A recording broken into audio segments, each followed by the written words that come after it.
രാഷ്ട്രപിതാവ് മഹാത്മാഗാന്ധിയുടെ ജന്മദിനത്തിൽ തിരൂർ മണ്ഡലം കോൺഗ്രസ് കമ്മിറ്റിയുടെ നേതൃത്വത്തിൽ പുഷ്പാർച്ചനയും അനുസ്മരണവും നടന്നു. രാഷ്ട്രപിതാവ് മഹാത്മാഗാന്ധിയുടെ ജന്മദിനത്തിൽ തിരൂർ മണ്ഡലം കോൺഗ്രസ് കമ്മിറ്റിയുടെ നേതൃത്വത്തിൽ പുഷ്പാർച്ചനയും അനുസ്മരണവും പ്രതിജ്ഞയും നടത്തി. Block Congress president A Gopalakrishnan പരിപാടി ഉദ്ഘാടനം ചെയ്തു.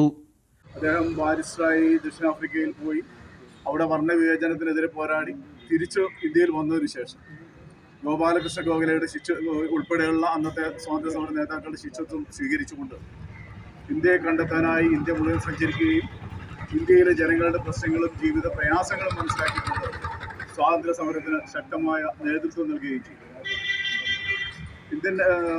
ഇന്ത്യൻ നാഷണൽ കോൺഗ്രസ് നടത്തുന്ന സ്വാതന്ത്ര്യ സമര പോരാട്ടത്തിന് സമരവീര്യം ശക്തമായ രീതിയിൽ മുന്നോട്ട് കൊണ്ടുപോയത് ഗാന്ധിജി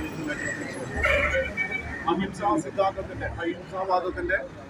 മണ്ഡലം പ്രസിഡന്റ് യാസർ പയ്യോളി അധ്യക്ഷത വഹിച്ചു.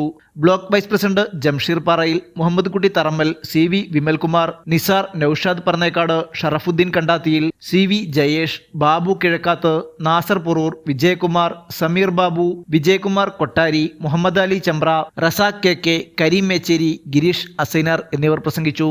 ന്യൂസ് 99 തിരൂർ. 35 വർഷത്തെ വിശ്വസ്ത പാരമ്പര്യവുമായി എന്നും എപ്പോഴും കൂടെയുണ്ടെന്ന വിശ്വാസം. Basith wedding mall, Basith arcade, Poongottukulam, Tirur.